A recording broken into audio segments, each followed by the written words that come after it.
آنگن میں ایک جھولا تھا۔ گرمیوں کی شدت بڑھتی جا رہی تھی تو یہی آنگن افراد خانہ کا مسکن بنا رہتا۔ اب بھی ایسا ہی تھا۔ دروازہ دھڑ دھڑ بجا تو ابا سہند کے جھولے میں پینگے لیتے، ناک پر موزتے فریم کی اینک جمائے اخبار کے مطالعے میں مشغول تھے۔ دستک پر ابا اپنا سفید کلف دار کرتا درست کرتے دروازے تک پہنچے تو دو برقع پوش خواتین اماں کا پوچھ رہی تھیں۔ ان کا موڈ پل بھر میں بدل گیا۔ اجی وہ نہیں تو ہم تو ہیں نا، آئیے آئیے نا۔ دونوں نے ایک دوسرے کی طرف دیکھا، آنکھوں ہی آنکھوں میں کچھ اشارے کرتے ہوئے۔ ابا کی تکلیف میں سہند تک چلی آئی اور تخت پر بیٹھنا چاہا۔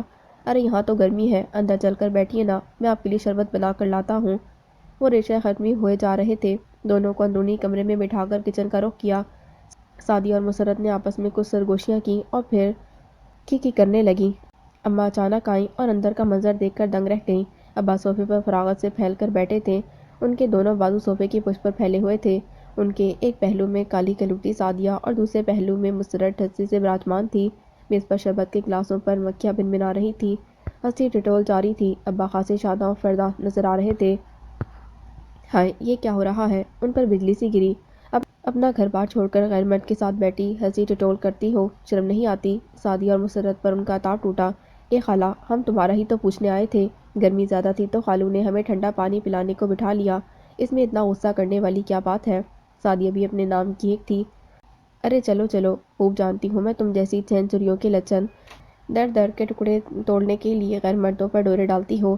ارے خالہ، کیڑے پڑے تمہاری زبان میں، تم گھر آئے کی یہ عزت کرتی ہو، تبھی تو کوئی تمہیں منہ نہیں لگاتا۔ اس بار مسرت بولی، اے کیڑے پڑے تیرے اور تیرے ہوتوں سوتوں کے، مردار ڈائن سبز قدم اپنے میاں کو کھا گئی، اب دوسروں کے سہاگ پر ڈاکہ ڈالنے چلی آئی ہے۔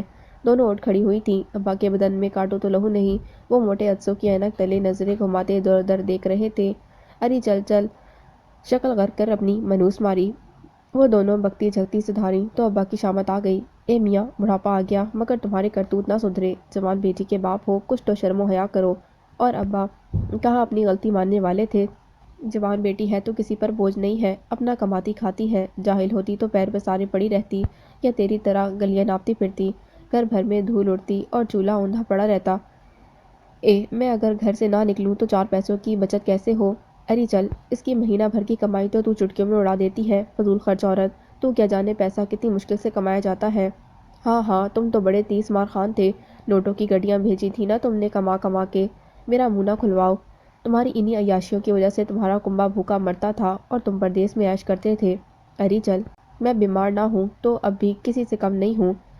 یوں کہو پڑے پڑے کھانے کی عادت پڑ گئی ہے تمہیں، دکان پکوڑوں کی، بات کروڑوں کی۔ جوان بیٹی کا بوجھ لے کر قبر میں اترو گے؟ وہ نوکری کرتی ہے، دنیا تمہیں 100 جوتے مارتی ہے۔ مجھے کاہے کو جوتے مارتی ہے؟ وہ بت کے جوتے مارتی ہے تجھے، گھر گھر رشتے کراتی پھرتی ہے، اپنی بیٹی نہیں بھگتانی۔ ارے تو کیا خالی ہاتھ رخصت کروں گی؟ ایک دہلی بھی نہیں رکھی جہیز کے نام پر، اس کی شادی بھگتانا صرف ایک میرا ہی کام ہے کیا؟ تو یہ میرا کام ہے یا تیرے اس لاڈلے کا جو ڈنڈے بجاتا پھرتا ہے؟ لو، شیطان کا نام لیا اور شیطان حاضر۔ فہد پر نظر پڑتے ہی طوفان کا رخ اس کی طرف مڑ گیا تھا۔ اس کی بہن کمانے جاتی ہے تو یہ اس کی بے شرمی ہے؟ کیوں؟ میں نے کہا ہے آپا کو کہ کما کر لاؤ، مجھے اچھی نوکری مل جائے تو میں اس گھر کے حالات بدل دوں گا۔ تجھے اچھی نوکری ملنی ہے، نہ ملے گی، اور جنہیں نوکریاں نہیں ملتی وہ کچرا بھی اٹھا لیتے ہیں۔ کچرا اٹھائیں میرے دشمن، مجھے جلدی ایک شپنگ کمپنی میں نوکری ملنے والی ہے، پھر سمجھ لو وارے نیارے ہو جائیں گے۔ ارے چل، شکل دیکھی ہے اپنی، جیسے باوا نے ساری زندگی باتوں کے قلعے بنائے، اوقات 2 ٹکے کی بنا تھی، تو بھی ایسے ہی کسی پرائز بانڈ کے انتظار میں ہاتھ پر ہاتھ دھرے بیٹھے رہنا۔ اماں جھلائیں، پہلے لوگ جھوٹ بولتے تو مر جاتے تھے، اب تو بخار بھی نہیں چڑھتا۔ ابا فہد کو لتاڑنے کے موڈ میں تھے، سو اس کی بات پر زیادہ دھیان نہیں دیا۔ کام نہیں ملتا تو تم کوئی گدھا گاڑی ہی چلا لو، کیوں آوارہ گھومتے پھرتے ہو؟ مجھے جو کام ہاتھ لگے کرتا تو ہوں۔ ابھی پچھلی اتوار میں نے پڑوس کی خالہ فردوس کے گھر چونا پھیرا تھا۔ ہاں بتا تو رہی تھی مجھے فردوس کہ تو نے چونے کے سامان سے بچنے والے پیسے اپنی جیب میں رکھ لیے تھے۔ اماں اب تو اتنا حق بنتا ہے میرا، کل 260 ہی تو بچے تھے۔ کاہے کا حق بنتا ہے جب وہ تمہیں مزدوری کے پیسے دے رہی تھی، اور تو کوئی کام دھندا کر بھی لیتا ہے تو پیسے اپنی جیب میں رکھ لیتا ہے، کون سا مجھے دے دیتا ہے؟ میں ان ٹکے ٹکے کی نوکریوں کے پیچھے نہیں پھرتا، ایک دن ایسا لمبا ہاتھ ماروں گا کہ مالا مال ہو جاؤں گا، دیکھ لینا، تم سب میرے آگے پیچھے پھرو گے۔ ارے چل چل، شیخ چلی کی اولاد، ساری زندگی نہ تیرے باپ نے کچھ کیا نہ تو کرنے والا ہے، جو بھرے کنبے کی فکر پالتے ہیں ان کے پیر کی جوتیاں بھی مرمت شدہ ہوتی ہیں۔ تیری طرح نئے نکور جوڑے چمچماتے جوتے پہن کر سیٹ نہیں بنتے پھرتے۔ تو اماں تمہیں کاہے کی تکلیف ہے؟ اپنی ضرورت کے لیے میں تم سے کچھ مانگتا ہوں کیا؟ ارے تیرا بیڑا غرق ہو، جو ہیرا پھیریاں تو دوسروں سے کر کے انہیں ٹھگتا ہے وہ کون بھرتا ہے؟ ناک کیوں نہ پکڑو تو یوں پکڑ لو۔ انہوں نے باقاعدہ ناک دو رخ سے پکڑ کر محاورے کو حقیقت کی شکل دی تھی۔ اماں تم سے تو کوئی وکیل بھی نہیں جیت سکتا۔ وہ لاجواب ہوا تو جھلا گیا۔ لو سن لو، الٹا چور کوتوال کو ڈانٹے۔ ابا نے بتایا تو اماں کی توپوں کا رخ ان کی طرف پھر گیا۔ ارے تو تم کون سے کم ہو؟ ماں پہ دھی، پتا پہ گھوڑا، نہ تم ایسے ہوتے نہ یہ تم پر پڑتا۔ ہاں تجھے تو سارے کیڑے مجھ میں ہی نظر آتے ہیں، تو خود تو جیسے۔ اماں ابا کی جنگ شروع ہو چکی تھی۔ فہد نے موقع غنیمت جانا اور کھسک لیا، ایک نظر ادھر ادھر دیکھا اور سر جھٹک کر چھت پر چلا گیا۔ چھت پر پہنچ کر ایک خدشات سے آری نظر اپنے مرکز پر کی، جس کا پارٹوں پارٹ کھلا دروازہ گلناز کی صورت سے محروم فہد کو منہ چڑھا رہا تھا۔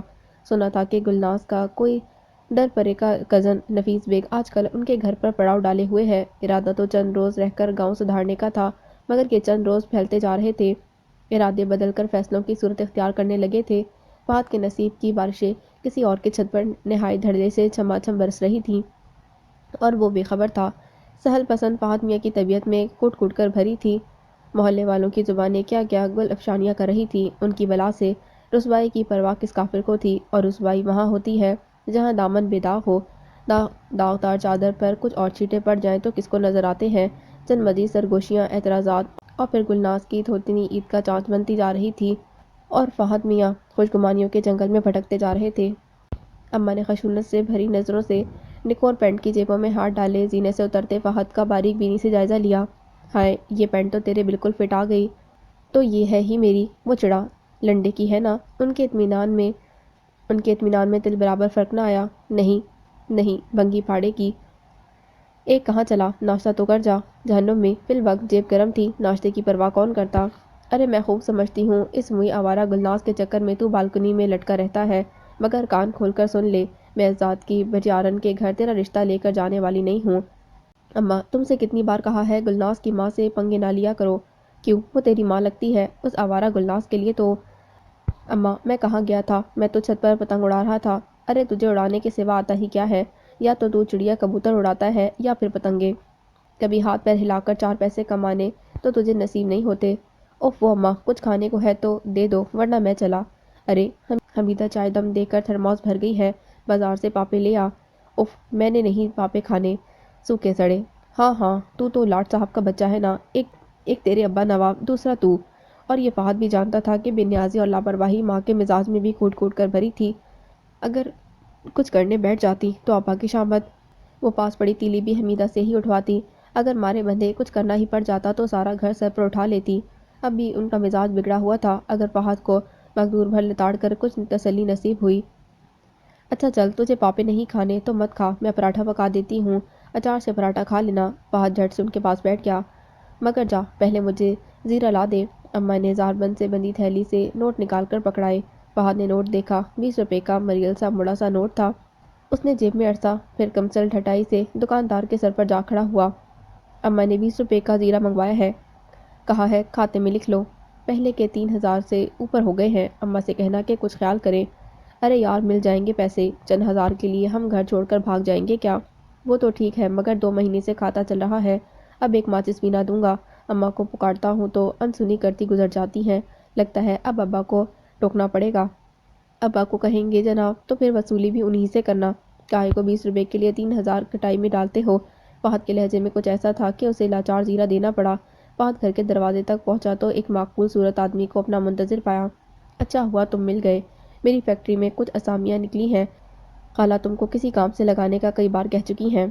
اجی جناب، اماں کیا جانے، میرا پرائز بانڈ نکلا ہے۔ پرائز بانڈ میں تو خود عنقریب اپنی ماربل فیکٹری لگانے والا ہوں۔ ہائے سچی؟ معقول صورت آدمی کے چہرے پر کمکمے جلنے بجنے لگے تھے۔ تو اور کیا، پورے 50 لاکھ کا پرائز بانڈ ہے۔ پھر تو فہد میاں سمجھو اپنے وارے نیارے، اپنے یار بیلی ہو، پھر پہلا تو حق اپنا بنتا ہے۔ اس کے لہجے میں خوشامد در آئی۔ ارے تم فکر ہی نہ کرو، تمہیں میں اس فیکٹری کا انچارج بنا دوں گا۔ اچھا تو تم بھی میرا شناختی کارڈ رکھ لو، دیکھو بھولنا نہیں۔ فہد نے شان استغنا سے شناختی کارڈ جیب میں رکھا اور وہ شرمسار سا فہد کو سلام کر کے واپس لوٹ گیا۔ وہ فہد کو نوکری دلانے چلا تھا اور وہ تو اتنا بڑا آدمی تھا کہ وہ خود ہی اس کے پاس نوکری کر لیتا۔ فہد نے بھی اپنی راہ لی۔ حمیدہ بار بار کروٹ بدل رہی تھی مگر کمرے میں ٹی وی کے شور سے بند ہوتی آنکھیں پھر کھل جاتی۔ اماں سارے چینلز کے لمبے لمبے ڈرامے بہت شوق سے دیکھتی۔ حمیدہ بے چین ہو کر اٹھ گئی تھی۔ اماں اللہ کے واسطے یہ ٹی وی بند کر دو۔ اری صحن میں جا کر تخت پر سو جا، سچی بڑے مزے کا ڈرامہ ہے۔ اماں وہاں مچھر ہے، مجھے صبح جلدی اٹھنا ہے۔ اری تجھے تو ہر بات پر اعتراض ہوتا ہے۔ اماں تمہیں پتا ہے نا صبح کام پر جانے کے لیے مجھے فجر میں جاگنا ہے، پھر گھر کے 100 دھندے الگ۔ اری تو نہ کیا کر کام، کوئی نوکرانی رکھ لے۔ وہاں پر واقع سے تھی، نوکرانی رکھ لی تو اسے بھی مجھے ہی بھگتنا پڑے گا، 8-10 ہزار میں کیا بھگتوں گی؟ حمیدہ زار ہو کر بولی، گھر کے کام کاج دنیا کی ہر لڑکی کرتی ہے، عورت کا فرض ہے گھر سنبھالنا۔ تو تم نے کیوں نہ ادا کیا یہ فرض؟ زندگی بھر برقع سر پر رکھ کر گلیاں ناپتے گزار دیں۔ ہاں ہاں اب میری آنکھوں میں گھسی چلی آ، 4 حرف پڑھ کر دماغ 7ویں آسمان پر پہنچ گیا ہے۔ میں نے 4 حرف اپنی محنت سے پڑھے ہیں، ورنہ تم تو پرلے درجے کی دشمن تھی میری پڑھائی کی، کبھی امتحانوں میں بھی کام کی چھوٹ نہ دی۔ مجھے معاف کر میری ماں، مجھے پتا ہے میں تجھ سے نہیں جی سکتی۔ اماں نے بلند آواز کے ساتھ ہاتھ جوڑ کر ماتھے سے لگائے، لا مجھے اپنے موبائل سے ایک کال کروا دے۔ اماں تم میرے موبائل سے ادھر ادھر کالیں کر دیتی ہو، پھر میرے موبائل پر الٹی سیدھی کالیں آنے لگتی ہیں۔ کہتی تو تو ٹھیک ہے، اچھا پھر 20 روپے دے دے، میں اپنے موبائل پر کیا کہتے ہیں وہ موا بیلنس ڈلوا لیتی ہوں۔ بات تو وہی ہے، خربوزہ چھری پر گرے یا چھری خربوزے پر، شامت خربوزے کی ہی آتی ہے۔ لو یہ بیلنس ہی ڈلوا لو۔ اس نے 50 کا نوٹ پکڑایا تھا، ذرا دیکھ بھال کے خرچ کرنا، مہینے کا آخر ہے۔ 50 روپے اور دے دے، صبح ناشتے کے لیے بھی کچھ اور لیتی آؤں۔ اس نے جیسے سنا ہی نہیں۔ اماں 2 روٹیاں بچی ہیں، ایک ناشتے میں کھا لوں گی، دوسری باندھ کر لے جاؤں گی۔ مگر ان کا گھرانہ تھوڑے میں گزارا کرنے والا کہاں تھا؟ ارے تو وہ لے جاؤں گی نا، تیرے ابا کا کیا بنے گا؟ اسے تو اپنا من پسند ناشتہ اور کھانا چاہیے۔ حمیدہ کو ایک بار پھر انہیں 50 کا نوٹ پکڑانا ہی پڑا۔ 2 ڈسپرین بھی لے آنا، سچ سر میں بہت درد ہے، پھٹا جا رہا ہے۔ اماں پیسے لے کر برقع اٹھا کر گھر سے نکل گئی۔ انہوں نے نکڑ والی دکان سے بیلنس ڈلوا کر صبح کے لیے ڈبل روٹی، چائے کی پتی کی پڑیا اور ابا کے لیے 2 انڈے خریدے۔ غرض پورا نوٹ بھگتا دیا، پھر کہا کہ 2 ڈسپرین بھی دے دو۔ دکاندار نے صورت سے راشن کے تھیلے میں 2 ڈسپرین ڈال دی۔ اماں گھر کو لوٹی تو حمیدہ کچن میں کھڑی برتن دھو رہی تھی، چولہے پر دودھ ابلنے کو تھا۔ اماں کا دل اس کی اتری صورت پر کچھ نرم پڑا۔ ارے یہ کون سا وقت ہے برتن دھونے کا، صبح دھل جاتے، صبح بھی تو مجھے ہی دھونے ہیں، صبح اتنا ٹائم نہیں ہوتا۔ لاؤ تم باقی کے پیسے دو۔ پیسے تو سارے خرچ ہو گئے، چاہے تو حساب لے لے۔ اماں جب تم نے خرچ کر ہی دیے تو پھر میں حساب لے کر کیا کروں گی؟ تو میں نے کون سا اپنے کفن پر خرچ کر دیے؟ پیسہ ہاتھ سے دیتے تیری جان نکلتی ہے، چند ہزار مجھے پکڑا کر تو سکھ کی نیند سو جاتی ہے، پھر باقی میں بھگتتی پھرتی ہوں اس گھر کے 1000 جھنجھٹ۔ ہٹ مجھے دودھ نکالنے دے اپنے اور تیرے ابا کے لیے، تمہارے ابا دودھ پیے بغیر کہاں سوئیں گے؟ پھر یہ کپ والا دودھ رکھ دو، میں پی لوں گی، انہیں یہ گلاس والا دے دو۔ حمیدہ نہ کیا کر خود پر اتنے ظلم، کاہے کے لیے اپنی زندگی کو رگڑتی ہے؟ تیرے اتنا کرنے سے بھی کچھ نہیں بدلنے والا۔ اماں میرے کرنے سے کھینچتان کر صحیح گھر کی گاڑی چل تو رہی ہے، تو کچھ بھی کہہ لے کر لے، مگر یاد رکھ اب میں تجھے بیاہ کر چھوڑوں گی۔ خالہ خیرن ایک رشتہ بتا رہی ہیں، خبردار اس خیرن کی باتوں میں نہ آنا۔ حمیدہ بدک اٹھی، سارے آڑے ٹیڑھے ڈاٹھے نگوڑے ان کی جیب میں ہی ہوتے ہیں۔ حمیدہ یہی تو دماغ ہے تیرے، تبھی تو عمر نکلتی جا رہی ہے، کبھی سوچا کیا بنے گا تیرا؟ اری تیرا چونڈا ایک ایک کر کے سفید ہوتا جا رہا ہے، گھر بیٹھی بوڑھی ہو جائے گی۔ حمیدہ کے دل کو ٹھیس لگی۔ اماں نے منہ بھر کر بولتے ہوئے بیٹی کی دل آزاری کا ذرا خیال نہ کیا، کیونکہ وہ اماں تھیں، شاید یہی وجہ تھی کہ اماں بیٹی میں ایک پل کی بھی نہ بنتی تھی۔ حمیدہ کا مزاج اماں سے رتی بھر نہ ملتا، خیر مزاج تو ان کا گھر میں کسی سے بھی نہ ملتا تھا۔ حمیدہ ٹھہری سچی کھری دین اور ایمان والی، اور اس گھر کا تو بابا آدم ہی نرالا تھا۔ اپنی من مرضی کے معاملے میں اماں ہٹ دھرم تھی، خود کو عقلِ کام سمجھتی تھیں اور جو ٹھان لیتی کر کے چھوڑتی تھیں۔ ایک بار فیصلہ کر لیں تو کسی کو خاطر میں نہیں لاتی، بڑے سے بڑے اقدام سے نہ چوکتی تھیں۔ حمیدہ کماتی تھی اسی لیے اسی پر بس نہ چلتا، ورنہ کسی ناٹھے نگوڑے رشتے پر حامی بھر کر اسے بیاہ کر چھوڑتی۔ رشتے اول تو آتے نہیں، آتے تو پلٹ کر نہ آتے۔ کسی ناٹھے نگوڑے یا پھر پرچون فروش سے بڑھ کر بھلا کیا نصیب ہوگا؟ اگر کوئی ڈھنگ کا بڑھ جڑ ہی مل جاتا تو گھر کا شیرازہ بکھر جاتا۔ ابا کی لاپرواہی، اماں کا پھوڑ پن، فہد کے کردار کی خامیاں، ان کی زندگی میں خود اپنے لیے گنجائش ہی کب تھی؟ بہت سے لوگوں کے مقدر میں مشقت کچھ اس طرح لکھ دی جاتی ہے کہ وہ اپنی ساری زندگی میں کبھی سکھ کی سانس نہیں لے پاتے۔ حمیدہ بھی خود اپنے لیے دعا کرنا بھول چکی تھی۔ فہد میاں نام کو ہی صحیح جو چند جماعتیں پاس کی تھیں، وہ ان وقتوں میں خوب کام آتی تھیں جب گلناز کی دلکش صورت نظر نہ آتی تھی، جب مہکتے رقوں کے ذریعے پیغام رسانی کی کوشش کی جاتی۔ سنا تھا گلناز کا پھوپھیزاد نفیس بیگ گاؤں سے آیا ہوا ہے اور یقیناً اپنی سابقہ روش کو برقرار رکھتے ہوئے گلناز بیگم ایک بار پھر کجدائی پر تلی ہوئی تھیں۔ فہد میاں کی بیقراری ان دنوں عروج پر تھی۔ انہوں نے بالکنی پر ہاتھ جما کر دوسرے ہاتھ میں تھما ڈھیلے میں لپٹا رکا گلناز کے دروازے پر کھینچ کر مارا، مگر رکا پتھر سمیت گلناز کے پڑوس میں کھڑی بکری کی کھوپڑی پر ٹک کر کے لگا۔ پل بھر میں کتے والے واقعے کی یاد تازہ ہو گئی تو فہد کے جسم میں پھریلی سی دوڑ گئی، مگر وہ صابر و شاکر بکری تھی، خردمخ کتا نہیں۔ اپنی زبان میں ایک نعرہ احتجاج بلند کر کے ایک غضبناک نظر ادھر ادھر ڈالنے کے بعد اس نے سر جھکا کر جگالی کا سلسلہ وہیں سے شروع کر دیا تھا جہاں سے ٹوٹا تھا۔ قریب سے گزرتے ایک نوعمر بچے نے فہد کی کوشش کے ناکام ہو جانے پر اسے اشتعال دلانے کو منہ چڑھایا، مگر فہد میاں کی سوئی غرض بدستور خراٹے لیتی رہی۔ ہمت مردہ کا نعرہ لگا کر ایک اور کوشش کرنے کی ٹھان لی تھی۔ اگلا ڈھیلا ذرا وزنی تھا، نشانہ خطا ہونے کی صورت درمیان میں آ جانے والے کا سر پھوڑنے کا خدشہ پکا تھا، مگر عشق اب احتیاط کی حدود پار کر چکا تھا۔ رازداری کا اہتمام بے سود ہی تھا کہ پتا پتا بوٹا بوٹا ان کا احوال جانتا تھا۔ جو نہ جانتے تھے ان کے جان جانے کے اندیشے کو کبھی پاس سے بھٹکنے نہ دیا تھا۔ سو ڈھیلا بازی کا سلسلہ جاری رہا، مگر ایسے کئی ڈھیلے نامراد رہے۔ گلناز کے رخ روشن کا دیدار شاید آج کی تاریخ میں درج ہی نہ تھا۔ اپنی قسمت کو کوستے ہوئے فہد میاں نے مخالف سمت سر گھما لیا، جہاں سے دور تک کا منظر واضح ہوتا تھا۔ نکڑ پر پان کا کھوکا، اس کے سامنے چوڑی سڑک پر آتے جاتے لوگ اور انواع اقسام کی گاڑیاں۔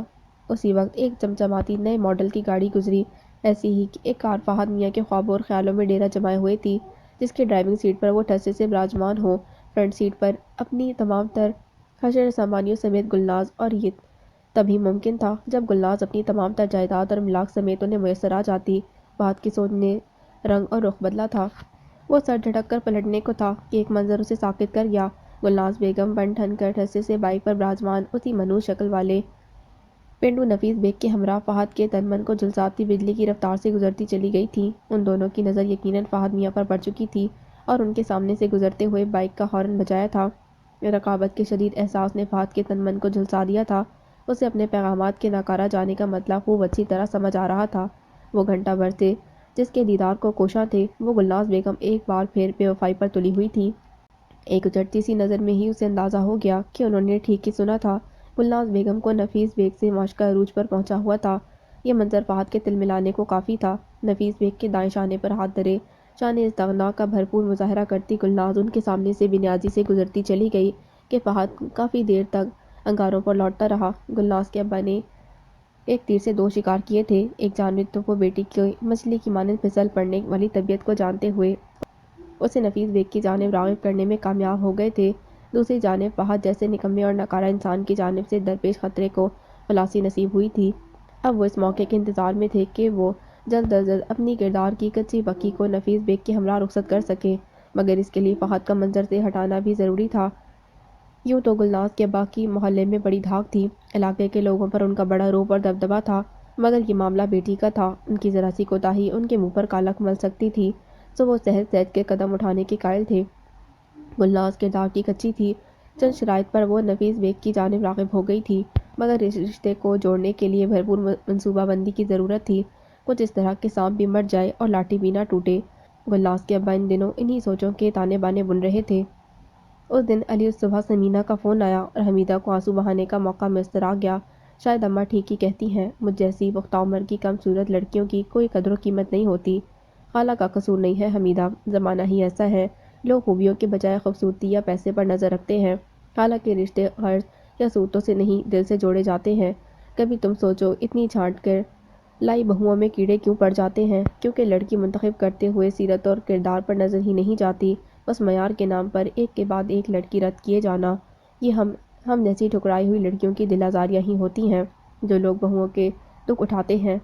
مجھے اپنی گزرتی عمر یا کم صورتی سے انکار نہیں، نہ میں آسمان سے اترے کسی شہزادے کے خواب دیکھتی ہوں، مگر خود کے لیے سلجھا ہوا تعلیم یافتہ آدمی میرا خواب ہے۔ اللہ سے اچھی امید رکھو، وہ بہتر کرنے والا ہے۔ تم اماں کو نہیں جانتی، وہ اپنی من مانی کی عادی ہیں، جو ٹھان لے کر کے ہی چھوڑتی ہیں۔ میں اگر کمانے والی نہ ہوتی تو کسی من چاہے آدمی سے مجھے بیاہ کے چھوڑتی۔ خیر یہ تو زیادتی ہے، اتنا تو تمہارا حق بنتا ہے۔ تمہارے حلق پر پیر رکھ کر وہ کیسے تمہارا گھر بسا سکتی ہیں؟ اس بات کی گہرائی تک جانے کے لیے بہت عقل چاہیے اور وہ اماں کے پاس نہیں ہے۔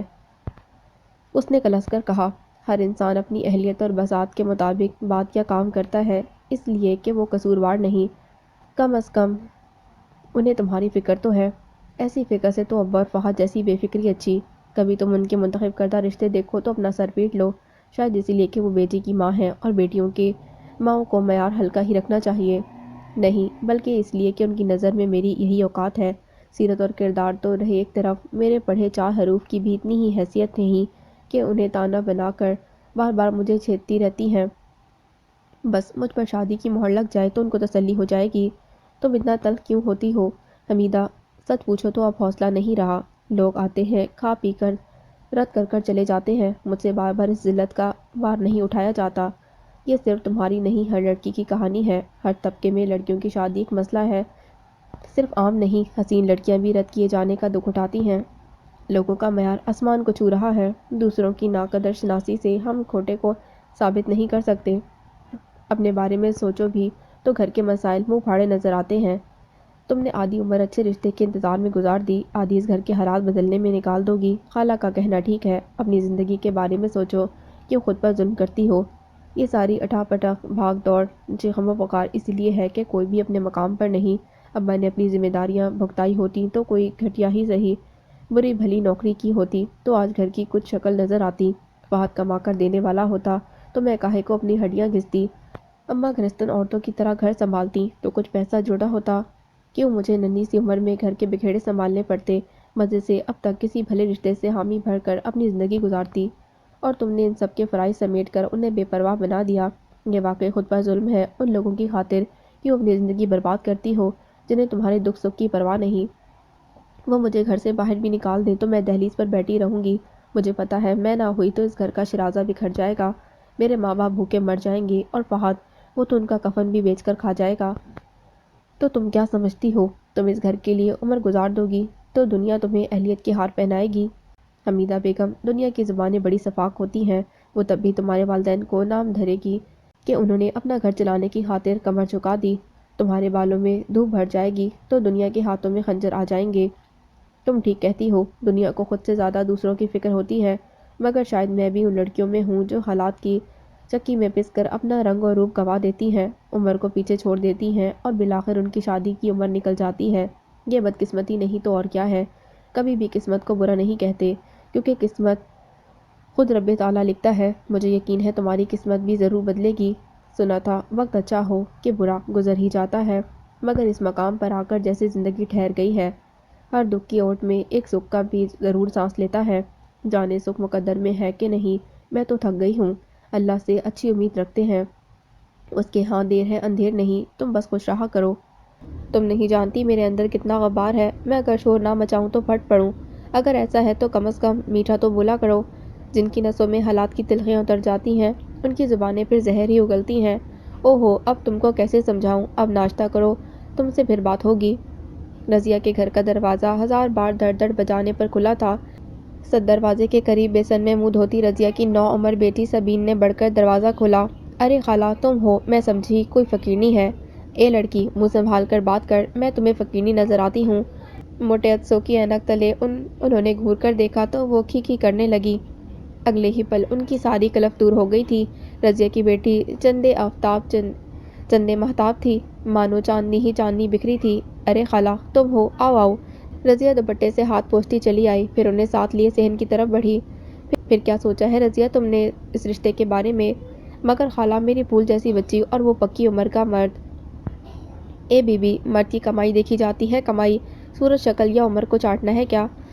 اشرف خان کا اپنا کارخانہ ہے، سونے میں تول دے گا۔ انہوں نے لگا بندھا جملہ بولا۔ خالہ، مجھے ڈر لگ رہا ہے، ہمارے کان کچھ اچھی باتیں نہیں سن رہے۔ رشیدہ کی بیٹی کا رشتہ بھی تم نے ہی کروایا تھا، سنا ہے پہلے سے بال بچے دار تھا، بڑا دھوکہ ہوا ان کے ساتھ۔ اے بی بی، اب میرا منہ نہ کھلواؤ، رشیدہ کی بیٹی کے لچھن سارا زمانہ جانتا ہے۔ اسے پوچھتا ہی کون تھا؟ دعا دو میرے دم کو جو بس بھی گئی، ورنہ پرلے درجے کی آوارہ ہے، اب یہ اس کا مقدر۔ وہ تو ٹھیک ہے خالہ، مگر ایسے رشتے کرنے سے تو نہ کرنا ہزار بہتر ہے۔ بیٹیاں کوئی زیادہ روٹیاں تو نہیں کھاتی۔ اے بی بی، تو کیا اس کے ماں باپ نے کیا آنکھیں اپنی بند کر رکھی تھیں؟ کرتے وقت تو بڑے ہاتھ پیر جوڑتی رہی تھی، اب میں کسی کے اندر تو نہیں گھسی بیٹھی، بس رشتہ کرانے کو ہی تو گناہ گار تھی۔ رشیدہ نے بھی آؤ دیکھا نہ تاؤ جیسے آڑا ٹیڑھا ہاتھ لگا کر کھٹ سے بیٹی بیاہ دی۔ اللہ لگتی کہنا میرا کام رشتہ کروانا ہے، میں نے اب ساری زندگی کا ٹھیکہ تو نہیں لے رکھا۔ ماں باپ اپنے ہاتھوں کرتے ہیں تبھی تو مقدر پھوٹ ہی جاتے ہیں، تو وہ کیا ایک اولاد کا برا چاہتے ہیں؟ بات تو تمہاری سولہ ٹھیک ہے خالہ۔ اگلے ہی پل رضیہ رضامند سی نظر آنے لگی تھی۔ چلو پھر بسم اللہ کرو، یاد رکھ پیلس کا جوڑا لوں گی اور مٹھائی کا ڈبہ بھی، میرا سبین کا بڑھیا سا رشتہ ہو جائے تمہارا منہ موتیوں سے بھر دوں گی۔ یہ ہوئی نا بات، چل پھر اسی بات پر نکڑ والے سے گرما گرم جلیبیاں منگوا لے، خوشی کا معاملہ سوکھے منہ پکا نہیں کرتے۔ خالہ کہہ تو دیا، پہلے پکا تو ہو جانے دو۔ سبین فریج میں امرود پڑے ہیں، خالہ کے لیے چاٹ بنا کر لے آ۔ رضیہ بھی اپنے نام کی ایک تھی، ارے کہنے اور کرنے میں فرق ہی کیا ہے، تو نے کہہ دیا تو کر بھی ڈال۔ ارے خوش نصیب ہو تم جو ایسا بٹ جڑا ہے۔ وہ اڑتے اڑتے واپس بیٹھ گئی اور فراغت سے پاندان اپنی طرف کھسکا لیا۔ اور سن، ایک نظر لڑکے کو بھی لڑکی دکھا دینا، یہ اس کی شرط ہے۔ ہائے پر خالہ سبین کے ابا کہاں مانیں گے؟ رضیہ جزبز ہوتی نظر آئی۔ تو انہیں بتائے گا کون؟ آج کل لڑکی دیکھے بغیر کون کرتا ہے؟ لڑکے گھر سے باہر نکلتے ہیں، ایک سے ایک لڑکی دیکھتے ہیں اور جس سے رشتہ جڑتا ہے اسی سے پردہ۔ چلو دیکھا جائے گا۔ تم یہ بتاؤ، سارے زمانے کے رشتے کرواتی پھرتی ہو، اپنی بیٹی کے سر میں دھوپ بھر رہی ہو، کچھ ہوش تمہیں اس کا بھی ہے کہ نہیں؟ اماں ٹھنڈی سانس بھر کر رہ گئی۔ یہ موضوع تو گویا ان کی دکھتی رگ تھا، کیا بتاتی کہ حمیدہ کے معیار کا رشتہ اس کچی بستی میں تو آنے سے رہا اور اس سے کم پر حمیدہ آمادہ نہیں ہوتی۔ اے خالہ، مجھے تو لگتا ہے تمہاری حمیدہ کے رشتے پر بندش ہے، ایک بڑی کرامت والی بیوی ہے میری نظر میں، تم کہو تو کسی روز چلیں۔ اماں چونکی، اس بابت تو انہوں نے کبھی سوچا بھی نہ تھا۔ سو دوست سو دشمن، حمیدہ جو ہاتھ آئے رشتوں پر ہتے سے اکھڑ جاتی، کہیں کسی دشمن کا کیا دھرا تو نہیں؟ رضیہ کی بات ان کے دل کو لگی، ان کی سوچ ایک نئے رخ پر سفر کرنے لگی۔ نیکی اور پوچھ پوچھ، وہ بس اتنا ہی کہہ سکی۔ ایک نظر دلچسپی اور خوشی سے ٹرے لے کر آتی سبین کو دیکھا، گہرا سبز رنگ جس پر غضب ڈھا رہا تھا۔ کیا پک رہا ہے؟ آلو گوشت۔ آلو گوشت، پھر تو میں کھا کر ہی جاؤں گی۔ وہ پھسل کر بیٹھ گئی، مگر ان کا انداز گمسم اور گہری سوچ کا غماز تھا۔ پان کی گلوری گلے میں دبا کر وہ رضیہ سے ادھر ادھر کی باتیں کرتی رہیں اور عادت کے مطابق کھانا کھا کر ہی برقع سنبھالا۔ حمیدہ نے واپسی پر گلی کے نکڑ والی دکان سے کچھ راشن لیا تھا، سر درد سے پھٹ رہا تھا، تھکن سے قدم ادھر ادھر ڈول رہے تھے۔ بھائی 2 ڈسپرین بھی دے دو۔ دکاندار نے صورت سے راشن کے تھیلے میں ڈسپرین کا پتہ ڈال کر ان کی طرف بڑھایا، پھر کچھ جھجکا۔ باجی باقی کے پیسے کب ملیں گے؟ باقی کے پیسے؟ حمیدہ مطلوبہ رقم اسے تھماتے ہوئے ٹھٹکی۔ ہاں باجی، ماہوار راشن کے بقیہ پیسے۔ لگتا ہے آپ کو کوئی غلط فہمی ہوئی ہے، میں تو ہر مہینے پیسے دیکھ کر راشن منگواتی ہوں۔ باجی 3 مہینے کا حساب کھاتے میں لکھا ہے۔ اس نے کھاتے کا رجسٹر حمیدہ کے سامنے کر دیا تھا۔ واحد بھائی ہر مہینے راشن لے کر جاتے ہیں؟ اوہ، حمیدہ منٹوں میں بات کی تہہ میں اتر گئی۔ وہ ہر ماہ فہد کو راشن کے پیسے دیتی تھی، صاف ظاہر تھا کہ فہد نے ہمیشہ کی طرح فنکاری دکھائی ہوگی۔ جو درمیان میں خالہ 10-20 کی چیز منگواتیں وہ الگ۔ میرے سر میں درد ہے، ٹھیک سے یاد نہیں آ رہا، گھر کے بجٹ کا رجسٹر جا کر دیکھتی ہوں۔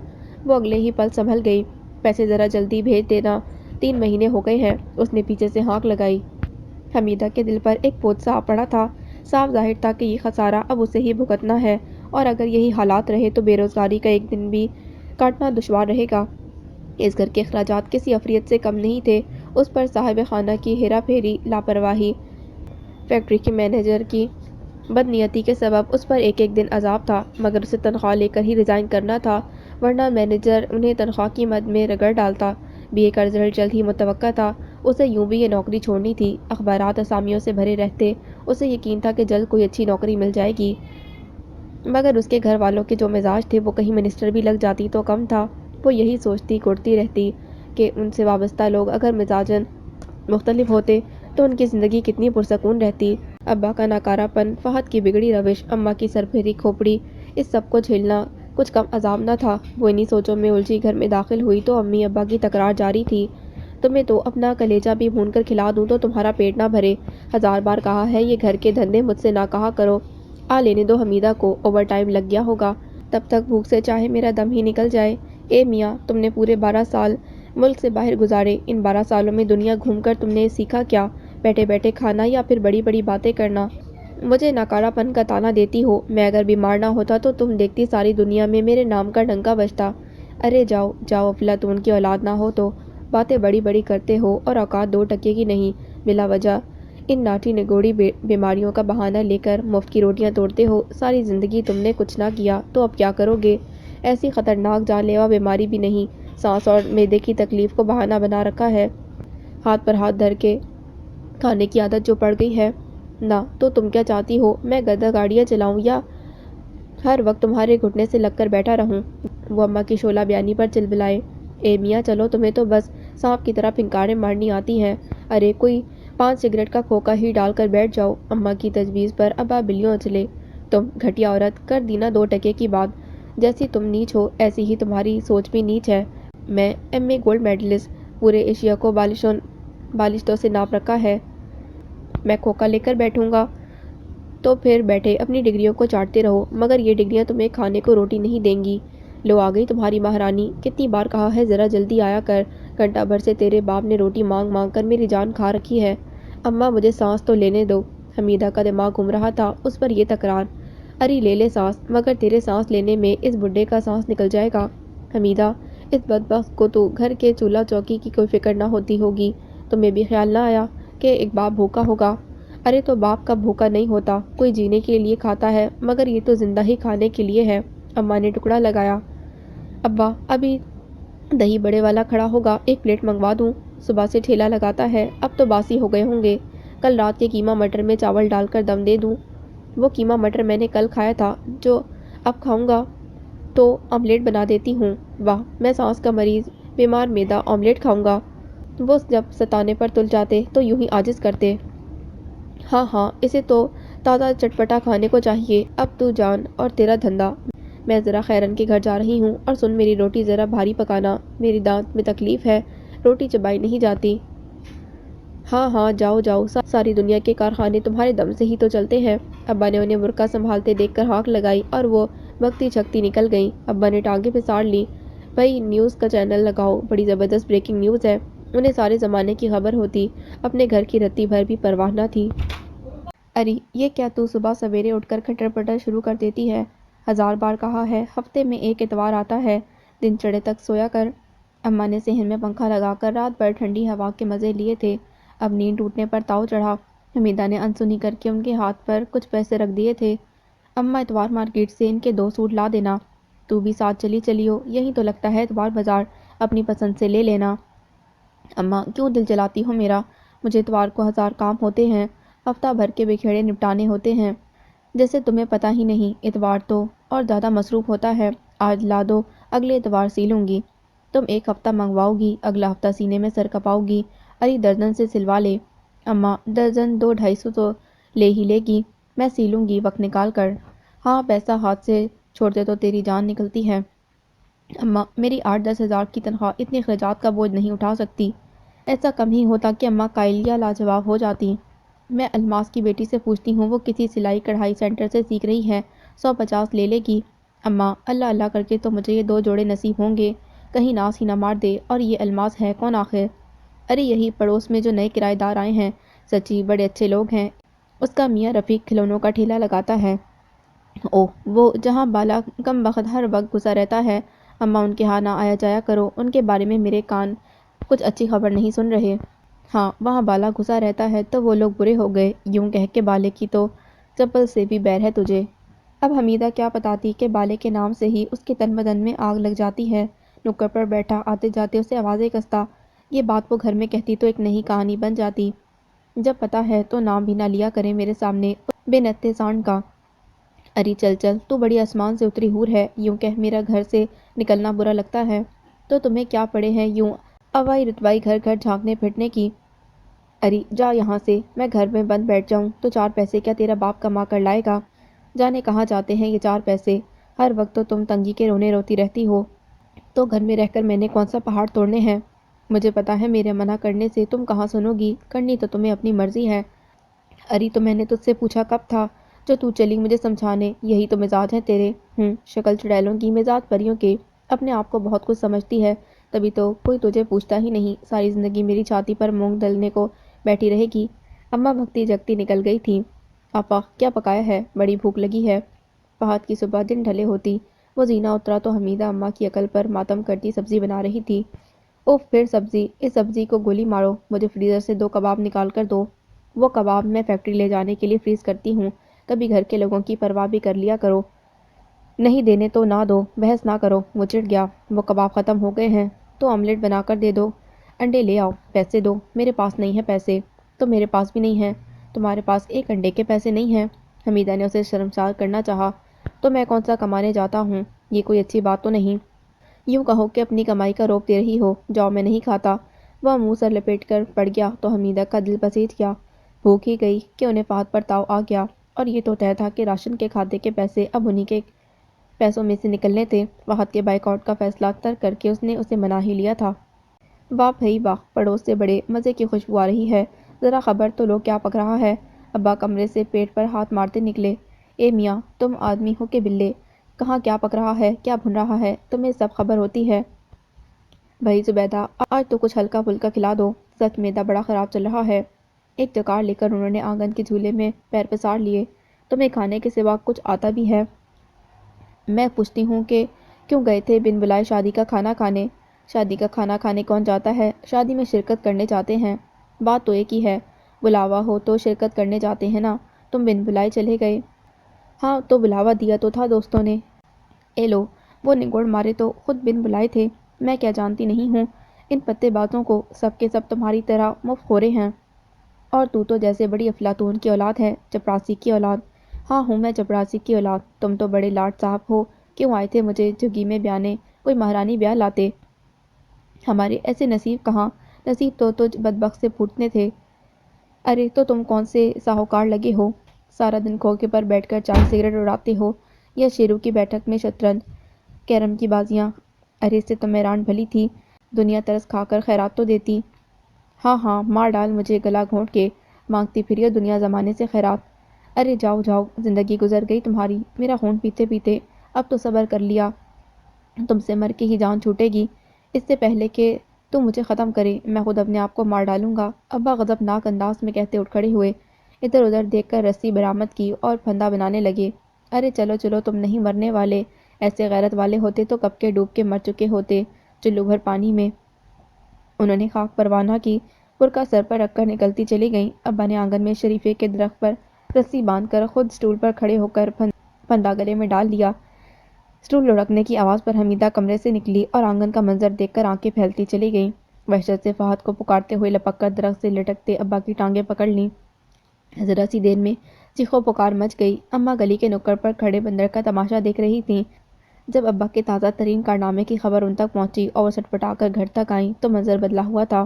حمیدہ چارپائی پر لیٹے ابا کو پنکھا جل رہی تھی، چہرے پر وحشت اور پریشانی تھی۔ آس پاس گلی کے کچھ لوگ کھڑے تھے۔ ابا نے ایک آنکھ کھول کر انہیں دیکھا۔ ارے مجھے مر جانے دیا ہوتا۔ اماں نے اینک تلے نظریں گول گول گھمائیں، معاملہ سنگین نظر آ رہا تھا۔ ایسے ہی تو نیوٹن نے کشش ثقل کا اصول ایجاد کیا تھا۔ اماں نے نخوت سے سر جھٹک کر تخت پر اپنی جگہ سنبھالی اور پاندان سنبھال کر چھالیاں کترنے لگی۔ میں پھندے میں لٹکا تو لگا زمین مجھے اپنی طرف کھینچ رہی ہے۔ ابا سینے پر ہاتھ رکھ کر زور زور سے سانس لینے لگے تھے۔ حمیدہ، اریو حمیدہ، تو ابھی تک پڑی سو رہی ہے، کام پر نہیں جائے گی کیا؟ اماں میں نے ریزائن دے دیا ہے۔ کیا کر دیا ہے؟ اماں اس کے قریب آ کر آنکھیں چندیائے اسے دیکھنے لگی۔ اماں نوکری چھوڑ دی ہے۔ وہ آنکھیں ملتی اٹھ بیٹھی۔ یہ تو نے بہت اچھا کیا، یہ نہیں سوچا کہ گھر کیسے چلے گا؟ اماں مجھے پتا ہے گھر کی گاڑی مجھے ہی گھسیٹنی ہے، میں کچھ نہ کچھ کر لوں گی، تم بے فکر رہو۔ اچھا، وہ خاموش ہو گئیں کہ اتنا تو حمیدہ پر بھروسہ تھا، تو پھر لا سودے کے پیسے نکال۔ اماں کل ہی تو میں نے سودے کے پیسے دیے تھے، اسے تو میں نے سل بنوا لی ہے، سل تو 40-50 میں بنتی ہے، میں تو تمہیں 200 روپے دے کر گئی تھی، اب فریج سے کچھ نکال کر چلا لو۔ فریج تو خالی پڑا، منہ چڑھا رہا ہے۔ اس نے مجبوراً 100 کا نوٹ نکال کر پکڑایا جو اماں کو خاک نہ بھایا۔ 50-60 کی تو 5 چھالیاں ہی آ جاتی ہے، باقی میں کیا چنے جماؤں گی؟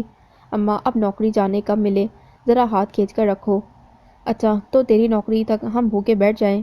اماں دال سبزی سے ہی کام چلا لو، مجھے نہیں پتا ہنڈیا پکوانی ہے، تو 200 روپے نکال۔ 100 روپے منہ پر مار کر وہ غصے پہ بیٹھ گئیں۔ اچھا یہ رکھ لو، میں نے آنے جانے کے کرائے کے لیے رکھے تھے، اسی لیے تو تجھے سمجھاتی ہوں کہ کب تک تو اس گھر کے لیے اپنی ہڈیاں گھستی رہے گی۔ اماں کو موقع میسر آیا اور حمیدہ ہمیشہ کی طرح چڑھ گئی۔ ارے اماں مجھے نہیں کرنی شادی وادی، جیسے آڑے ٹیڑے رشتے تمہارے ہاتھ آتے ہیں تو مجھے بیاہنے پر تل جاتی ہو۔ دیکھ حمیدہ، ماں باپ کس کے صدا رہتے ہیں، تیرا باپ تو ہے ہی نکارا، مجھے کچھ ہو گیا تو فہد تجھے نہیں سنبھالنے کا، یہ چاکری کروائے گا اپنی بیوی بچوں کی، کیا تیری کمائی کھائے گا؟ کام کی نہ رہے گی تو فوت چٹیاں پکڑ کر نکال باہر کرے گی، اور بڑھاپے میں کون ہوگا جو تیرا سہارا بنے گا؟ اولاد بری ہو یا بھلی، آخری وقت کا آسرا تو ہوتی ہے نا۔ اماں تم ہمیشہ برا ہی کیوں بولتی ہو اور سوچتی ہو؟ اچھا کہوں تو بھی تجھے برا لگتا ہے۔ اس رشتے کروانے والی فردوس نے تیرے لیے ایک رشتہ بتایا ہے، ہاں کوئی مسجد کا مولوی بڈھا یا رنڈوا جسے بچے پلوانے کے لیے ماسی درکار ہو۔ وہ کلس اٹھی۔ دیکھ حمیدہ، تھوڑی بہت کمی تو ہر جگہ چلتی ہے، اب اس عمر میں تجھے ایسا رشتہ مل ہی رہا ہے تو غنیمت ہے۔ اماں میرے لیے تو کوئی چوڑا چمار بھی آ جائے تو تمہیں کھٹ سے پسند آ جاتا ہے۔ اری اس کی بسیں چل رہی ہیں، اس کے تو جہاز بھی اڑوا دو گی، میں کیا تمہیں جانتی نہیں ہوں؟ اپنی منمانے کو جوڑ توڑ کرنا کوئی تم سے سیکھے۔ یہیں آ کر حمیدہ کا ضبط جواب دے جاتا اور وہ چڑ جاتی تھی۔ اری تم اس کچی بستی میں کوئی لکھ پتی انجینئر ڈاکٹر یا وکیل تو آنے سے رہا، پرویز رنڈوا ہے تو مالدار بھی تو ہے، اب اس سے بڑھیا بر تو تجھے جڑنے سے رہا، اس کا اپنا کاروبار ہے، بھرا پورا گھر، بال بچے دار، تجھے اور کیا چاہیے؟ پہلے وقتوں میں بیاہی جاتی تو تیرے اپنے بچے اتنے بڑے ہوتے، بچے پل پلا گئے، اپنے گھروں میں آباد ہیں۔ اماں اللہ کے واسطے بس کر دو، حمیدہ نے چلا کر ہاتھ جوڑے تو ان کے تیور بدل گئے۔ دیکھ حمیدہ شرافت سے مان جا ورنہ کیا کرو گی؟ گھر سے نکال دو گی؟ تو کچھ بھی کہہ لے کر لے، یہ رشتہ میرے دل کو لگا ہے، میں نے کل شام اسے بلا لیا ہے، تیار رہیو۔ وہ قطعیت سے اٹھ گئی تھی۔ اماں کچھ تو اللہ کا خوف کرو، کیوں آئے روز میرا تماشا لگاتی رہتی ہو؟ ارے نہیں تو نہ صحیح، مگر کم از کم ایسے 2 ٹکے کے لوگوں کو تو گھر کا راستہ نہ دکھاؤ۔ اماں اماں اری سنتی ہو؟ حمیدہ پکارتی رہی مگر اماں بکتی چھکتی سر پر برقع رکھ کر نکل گئی۔ یہی بہت ہے کہ دل اس کو ڈھونڈ لایا ہے، کسی کے ساتھ صحیح وہ نظر تو آیا ہے، اور گلناز کے کسی کے ساتھ نظر آنا ہی تو ان دنوں فہد کی جان کا آذر بنا ہوا تھا۔ یوں نہ تھا کہ فہد کی یہ کجتائی و بے وفائی کی روش کوئی نہیں تھی، ماضی میں بھی وہ بارہا اس قسم کی ہیرا پھیریوں کا ارتکاب کر چکی تھی، مگر بات گھوم پھر کر وہیں آ جاتی کہ فہد کے دل اور دماغ پر قابض اس کی دولت کا خمار اس کی جانب سے کسی بدگمانی کو تا دیر قائم نہ رہنے دیتا۔ اس پر اپنی بڑی سے بڑی کوتاہی پر پانی پھیرنے کے ہنر سے آشنا گلناز منٹوں میں فہد کو رام کر لیا کرتی تھی، کیوں کہ ایک بار پھر یقین کی ڈور تھام کر محبت کی غم گشتہ وادیوں کی سیر کو گلناز کے ہاتھوں میں ڈال کر عقل کے اندھے اور گانٹ کے پورے فہد میاں دل و جان سے آمادہ ہو جاتے، مگر اس بار معاملہ یکسر مختلف تھا۔ نفیس بیگ کے معاملے میں گلناز کی دیدہ دلیری اور ڈٹائی عروج پر تھی، وہ مزے سے فہد میاں کے نام نہاد محبت کو ٹھوکر پر رکھ کر تو کون میں کون کی مثال بنی فہد کی غیرت کو لتاڑتی، ازل کی بے خوفی اور ڈٹائی سے نفیس بیگ کے ہمراہ محبت کی پینکیں بڑھا رہی تھی۔ اس کا ٹھسے سے نفیس بیگ کی بائک پر اس کے شانے پر ہاتھ دھرے ہوئے جانا فہد کی روح تک کو خاکستر کر دیتا تھا۔ کچھ ہی دنوں میں گلناز اس پینڈو نفیس بیگ کی جون بدلنے میں خاصی کامیاب رہی تھی۔ نفیس بیگ اب مچھی قمیض اور گھیردار شلوار کے بجائے پتلون اور شرٹ میں نظر آنے لگا تھا، کبھی کبھی اس کے گلے میں فضول سی ٹائی بھی لہراتی نظر آتی تھی جس کی نوٹ ہمیشہ غلط بندی ہوتی، اور کبھی وہ انتہا کی بے شرمی اور ڈٹائی سے گلی میں کھڑا سگریٹ کے گہرے گہرے کش لگاتا نظر آتا تھا، خصوصاً ان وقتوں میں جب فہد میاں وہاں دیدار یار یا اس کی جانب سے کسی اشارے کے انتظار میں بالکونی میں لٹکتے نظر آتے، مگر یہاں تو معاملہ ہی الٹا نظر آ رہا تھا۔ کاش نفیس بیگ ان کا ہم پلہ ہی ہوتا، کچھ تو فہد میاں کے اندر ہی آگ پر چھٹے پڑتے، مگر گلناز کی پسند اس معاملے میں ہمیشہ صفر رہی تھی، وہ جو ہر کسی کو جو ہے جیسا ہے کی بنیاد پر قبول کر لینے والوں میں سے تھی، اور اس کی یہی خوبی فہد کے معاملے میں صلح آنے کام آئی تھی۔ اے خالہ تمہاری زبان میں کیڑے پڑے، جانے کن ٹٹپنجیوں میں لے آئی ہو، تم تو کہہ رہی تھی لڑکی تعلیم یافتہ ہے، کماتی ہے، 20-25 ہزار سے کم کیا تنخواہ ہوگی، یہاں تو کتے لوٹ رہے ہیں۔ حمیدہ کے گھر کے چھوٹے سے مہمان خانے میں بیٹھی پرویز کی بھاری بھرکم آپا کلس رہی تھی، کسے ہوئے لباس میں 3 منزلہ آویزیں جلاتی آپا کے لہجے میں نخوت اور خشونت تھی۔ اے بی بی لڑکی اپنے پرویز سے لاکھ درجے بہتر ہے، اتنی مشکل سے تو منایا ہے۔ اے جانے دو خالہ، میں کیا جانتی نہیں رشتے کرانے والیاں اپنے پیسے کھڑے کرنے کے لیے کیسے کیسے جوڑ توڑ کرتی ہیں۔ بی بی اپنے رنوے بھائی کے لیے آدھی عمر کی تعلیم یافتہ لڑکی سے بڑھ کر تمہیں کیا چاہیے؟ بتائے دیتی ہوں، لڑکی 14 کلاس پڑھی ہے، اپنی تعلیم میٹرک سے کم مت بتانا۔ فردوس آپا دھیمے مگر کاروباری لہجے میں کہہ رہی تھیں۔ تم کچھ بھی کہو آپا، مجھے لڑکی سمارٹ چاہیے، داڑھی والے پرویز منمنائے۔ آفسوں میں کام کرنے والیاں اپنے آپ کو بنا سوا کر ہی رکھتی ہیں، سچ میرے منہ میں تو پانی آ رہا ہے، بڑا اچھا جوڑ بیٹھے گا۔ وہ سب اماں کی ہمراہی میں حمیدہ کو آتے دیکھ کر چپ کر گئے تھے۔ ہلکے رنگ کے سادہ سے لان کے سوٹ میں گندمی رنگت پر کشادہ آنکھیں چپکتی وہ اماں کے ساتھ بیٹھ گئی۔ بی اے کی نارمل عمر 18 سے 20 سال ہوتی ہے، آپ کو کچھ دیر نہیں ہو گئی؟ سب سے پہلے پرویز نے پوسٹ مارٹم کرنا شروع کیا۔ جی میں نے انٹر کر کے پڑھائی چھوڑ دی تھی، ابھی فی الحال بی اے کے پیپرز ہی دیے ہیں۔ کس دفتر میں کام کرتی ہیں؟ دفتر نہیں، گارمنٹس کمپنی ہے، میں سلائی کرتی ہوں۔ پرویز نے ایک نظر سادہ لباس میں دلکش چہرے پر نظر ڈال کر اگلی نظر آپا کی طرف دیکھا، جس نے غیر محسوس انداز میں ناک چڑھا کر نفی میں سر ہلایا تھا، اور فوراً اٹھ کھڑی ہوئیں۔ چلیے فردوس آپا چلتے ہیں۔ اٹھیے پرویز بھائی۔ ارے ایسے کیسے؟ اماں دنگ رہ گئیں۔ کچھ چائے پانی؟ خالہ صاف بات ہے، ایک تو فیکٹری میں کام کرنے والی لڑکی کو ہم بہو نہیں بنا سکتے، دوسرا لڑکی ہمیں پسند ہی نہیں آئی، کم از کم لڑکی ایسی تو ہو جو پرویز کے ساتھ چلتی جچے۔ کہا بھی تھا آپا سے کہ لڑکی چندے آفتاب چندے ماہتاب ہو۔ اوہو، چندے آفتاب چندے ماہتاب، کبھی اپنے بھائی کو غور سے دیکھا ہے؟ اماں بدک اٹھیں۔ اے لو، کیا کمی ہے ہمارے بھائی میں؟ خیر سے لاکھوں میں ایک ہے، کماتا کھاتا ہے، تمہاری 2.5 فٹ کی لڑکی، اس کے ساتھ خاک جچے گی؟ مجھ جیسا بھی قد ہوتا تو چلتا۔ اچھا؟ اماں نے آنکھ چندیا کر اسے بے عزت کر دینے والی نظروں سے دیکھا۔ کھڑی ہونا ذرا، میں بھی تو دیکھوں کتنی لمبی ہو تم۔ ناچار وہ کھڑی ہوئی تو پوچھا، اے خالہ 5 فٹ سے تو کیا ہی کم ہوگا، اتنا تو تمہیں بھی نظر آ رہا ہوگا۔ بس 5 فٹ؟ انہوں نے مزید بے عزت کر دینے والا لہجہ اپنایا۔ یہ تو لمبا قد نہ ہوا، یہ تو نارمل بھی نہیں ہے۔ توبہ توبہ، کیسی خر دماغ ہو! وہ سچ مچ بے عزت ہو کر چلائیں۔ سچ کہتے ہیں، بیٹی کو پرکھنا ہو تو ماں کو دیکھو۔ جس کی ماں ایسی الٹی بد دماغ آفت کی پرکالہ ہو، اس کی بیٹی کیسی ہوگی؟ چلو جی چلو، ہمیں نہیں کرنی ان سے رشتہ داری۔ چلتی پھرتی نظر آؤ تم سے تو رشتہ داری کرتی ہے میری جوتی۔ اپنے ہاتھوں سے 10 رشتے کراتی ہوں، تم جیسی ماں بہنیں ہی لڑکی چھانٹنے میں 1000 دل توڑتی ہیں، پھر وہی چھانٹ کر لائی ہوئی لڑکی ان کی چٹیاں پکڑتی ہے۔ ارے چلو، لڑکیوں کی کمی تھوڑی ہے، ایک سے بڑھ کر ایک بڑے گھروں میں لڑکیاں بیٹھی ہیں، تم جیسے مفتوں میں رشتے کرتی ہے میری جوتی۔ تو لے آتی نا کوئی مہارانی، تمہیں کیا باولے کتے نے کاٹا تھا جو یہاں رشتہ کرنے آ گئی؟ پکی عمر کا رنڈوا بال بچے دار اور مزاج دیکھو، میں بھی تو دیکھوں گی کیسی آسمان سے اتری حور بیاہ کر لاتی ہو تم اس بڈھے کے لیے۔ وہ بکتی چھکتی نکل گئی تو اماں سر تھام کر بیٹھ گئی تھیں۔ اماں ناشتے کے لیے پراٹھے بنا کر ہاٹ پاٹ میں رکھ دیے ہیں، ابا کو رات کا سالن گرم کر دینا، چائے تھرموس میں ہے، مجھے ذرا دور جانا ہے، کرائے کے پیسے پرس میں پڑے ہیں، آج لسی نہیں ملے گی، ابا کو چائے دے دینا۔ ایک جگہ نوکری کی آس تھی، حمیدہ علیز صبح چادر سنبھالے کھڑی تھی، اسے گھر کے بکھیڑے نپٹانے 1.25 گھنٹہ تاخیر ہو گئی تھی۔ اس نے یوں تفصیل بیان کی جیسے اماں ان کی محنت کو سلام کریں گی، مگر شکر اور احسان مندی کا لفظ ان کی لغت سے خارج تھا۔ اماں چمک اٹھیں۔ یہ ناشتہ تیار کیا ہے تو کیا میرے ساتھ کچھ تو پر احسان کیا ہے؟ دنیا کی ہر لڑکی گھر کے کام دھندے نپٹاتی ہے۔ اوفو اماں، یہ میں نے کب کہا؟ ابھی ابا جاگیں گے تو ناشتہ نہ ملنے پر شور کریں گے، تو بس تم محلے میں نہ نکل جانا۔ اماں ابھی 4 گلی پیچھے سے آ کر بیٹھی تھیں، آنچل بھی نہ سنبھالا تھا کہ ایک بار پھر محلہ گردی کے لیے گلوری بنائی جا رہی تھیں۔ اے لو، مجھ نگوڑ ماری سے بھلا کون سے کام رکے پڑے ہیں جو میں محلے میں نہ جاؤں، اور کیوں ٹک کر بیٹھوں میں گھر پر؟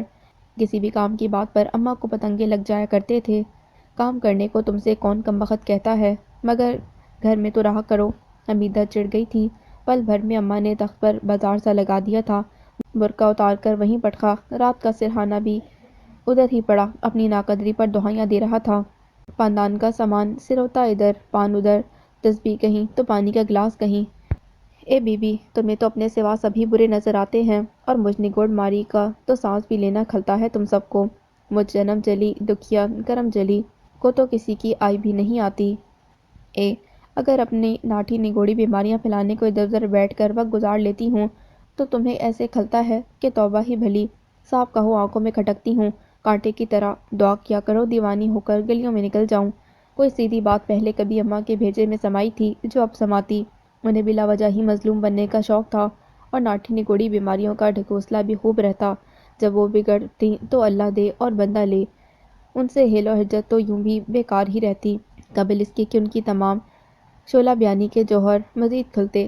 حمیدہ نے عجلت میں تمام سامان سمیٹا اور پھر تیزی سے چند ہدایات سے انہیں نوازتی گھر سے نکل گئی، یہ جانتے ہوئے بھی کہ اماں کے کھاتے میں ہدایتوں کا خانہ سدا خالی ہی رہتا تھا، اور اماں ہی کیا جو کسی کی ماں جاتی یا کسی کے کہے پر کان دھر جاتی، حمیدہ کے سدھارنے کی دیر تھی۔ انہوں نے پان گلے میں دبایا اور ایک بار پھر کوچ کے ارادے سے نکل گئیں اور ابا کا نزول ہوا اور اس پر ان کے ناز نخرے اللہ کی پناہ۔ ابا کا مزاج شاہانہ تھا اور اس شاہانہ مزاج کے طفیل وہ گھر بھر کو انگلیوں پر نچائے رکھتے تھے۔ اللہ جھوٹ نہ بلوائے تو کبھی گھر والوں کے ساتھ ناشتہ کھانا یا صبح ناشتے کے وقت جب اماں یا حمیدہ گرما گرم پراٹھے اتارتی، ابا ٹانگ پر ٹانگ رکھ کر چائے کے کپ چڑھاتے، ناشتے کی طلب جب ہمکتی، جب وہ برتن مانجھ کر چمکا چکی ہوتی، ابا کے لیے ناشتہ بنتا تو کچن ایک بار پھر پھیلتا اور نئے سرے سے کام بھگتانے پڑتے۔ حمیدہ تو خیر حمیدہ تھی، مگر اس دوہری مشقت کے بارے میں اماں بڑبڑاتی۔ یہ صبح دوپہر کا مشترکہ کھانا کھا کر وہ دوستوں میں نکل پڑتے اور شام تک کی محفل دوستوں میں جمتی اور نہ جمتی تو گھر میں پڑے سب کی جان کھاتے نظر آتے۔ اب بھی انہوں نے ہائے اوئے کرتے ناشتے کی ٹرے ان کے سامنے رکھی اور ابا کے تلووں کو لگی سر پر بجھی۔ یہ کیا؟ یہ ٹھنڈا پراٹھا اور رات کا سالن، لسی کہاں ہے؟ لسی نہ پیو گے تو کیا فوت ہو جاؤ گے؟ اماں کو خاک پروانہ تھی، مگر ان کا پارا آسمان کو جا پہنچا۔ جب تجھے پتا ہے کہ میں ناشتے میں لسی پیتا ہوں تو کہاں ہے لسی؟ جا ابھی جا لسی لے کر آ دودھ کی دکان سے۔ چلو چلو منہ دھو اپنا، کھانا ہے تو کھاؤ ورنہ اپنا راستہ ناپو۔ ایک تھیلا نہیں ہے میرے پاس اور وہ تمہاری لاڈلی راجکماری لسی کے پیسے نہیں دے کر گئی۔ حمیدہ کی نوکری چلی گئی ہے۔ کسی دفتر میں نوکری آسانی سے نہیں ملتی، اس کے لیے اپنے منہ کو ڈھکن لگا کر رکھو، کچھ شرم کر لو۔ بے روزگار ہے وہ، پتہ نہیں یہ گاڑی اس طرح کب تک گھسیٹنی پڑے، کب جا کر یہ مزے دوبارہ نصیب ہوں۔ یہ سوچو لسیاں پلانے والی بیٹی رخصت ہو گئی تو تمہارا کیا بنے گا؟ کچھ اس کی شادی کی بھی فکر ہے کہ نہیں؟ کیوں نہیں ہے فکر؟ بالکل ہے۔ انہوں نے بے نیازی سے پیر پسارے۔ تو اس کی شادی کب ہوگی اور کیسے ہوگی پتہ تو چلے۔ یہ سوچنا میرا نہیں تمہارا کام ہے۔ انہوں نے چشم پوشی کی انتہا کر دی۔ واہ صاحب واہ، گھر کی گاڑی چلانا حمیدہ کا اور خرچ والا کام میرا ہے۔ کیا کہنے تمہارے اس بے نیازی کے؟ انہوں نے اپنا سر پیٹ لیا۔ دوسروں کے کندھے پر رکھ کر توپ چلانا تو کوئی تم سے سیکھے۔ انہوں نے ایک بار پھر محاورے کا جلوس نکالا۔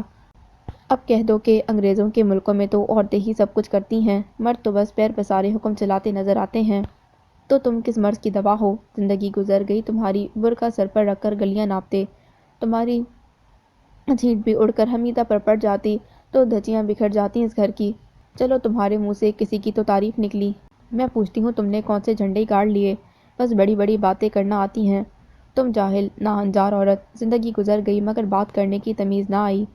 میاں تم دوسروں میں کیڑے چنتے ہو، کبھی اپنے گریبان میں منہ ڈال کر دیکھا ہے؟ اب تک زندگی میں تم نے ایسا کیا ہی کیا ہے؟ پان کے کھوکے سے باسی اخبار اٹھ کر چاٹنا، دن رات چارپائیاں توڑنا یا کھا کھا کے پلیٹیں صاف کرنا۔ تو کیا تمہارے کھوٹے سے لگ کر بیٹھا رہوں؟ گھر میں میرا دل نہیں لگتا۔ ارے جاؤ جاؤ میرا منہ مت کھلواؤ، ابھی کھوکے والے کا کھاتا بھر جائے تو تم گھر ہی میں منہ چھپائے نظر آؤ گے۔ سارا دن کھوکے پر اپنے جیسے موالیوں میں بیٹھے، چاہے سگریٹ اڑاتے ہو یا شطرنج کیرم کی بازیاں۔ ان کی تکرار جانے کہاں تک پہنچتی کہ گلی میں شور سا اٹھا۔ ابا چونکے، ارے یہ شور کیسا؟ مگر اماں جانچ گئیں۔ لگتا ہے پڑوس کی رضیہ کا بیٹا پھر اپنی بیوی کو مار رہا ہے۔ خیر ان کی بہو ہے ہی اس قابل۔ کسی دانشور نے کہا ہے کہ جب انسان ایک انگلی اٹھا کر کسی کی طرف اشارہ کرتا ہے تو اس کی باقی 4 انگلیاں خود اس کی طرف اشارہ کرتی ہیں۔